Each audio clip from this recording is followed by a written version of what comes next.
created the world, and God created man, and he put man in the garden to keep the garden, and he gave the man a command, and he held that man to perfect, perpetual obedience to that command, and he promised him life if he kept it and death if he didn't, and he didn't keep it. He ate.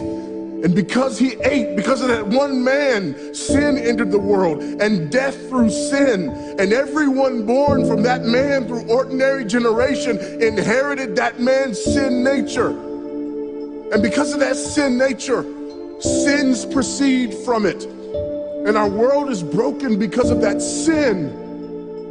And we stand guilty before a holy and righteous God.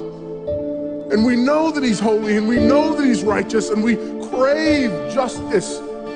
But the problem is that if God gives us justice, we all die.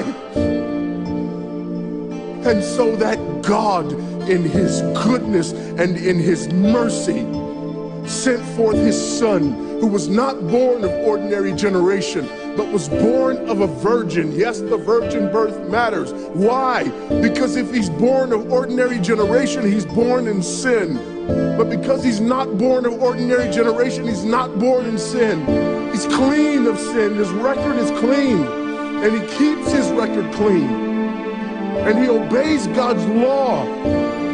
And because he's fully God and fully man, he obeys the law of God on our behalf in his active obedience. And then in his passive obedience, God made him who knew no sin to be sin for us. All we like sheep had gone astray.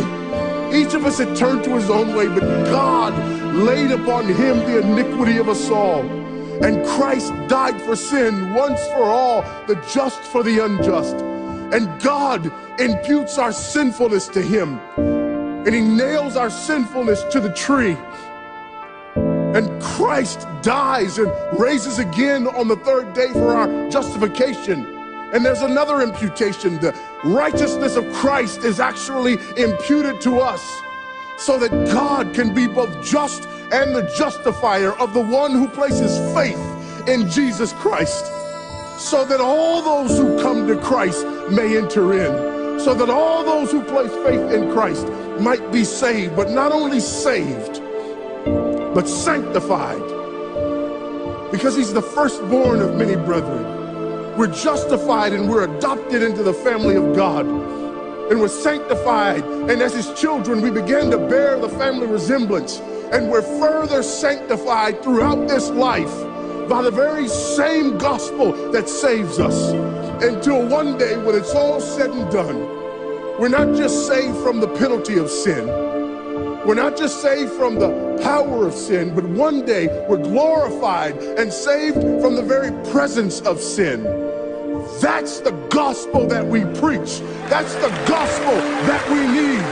And that's the gospel that's more than enough.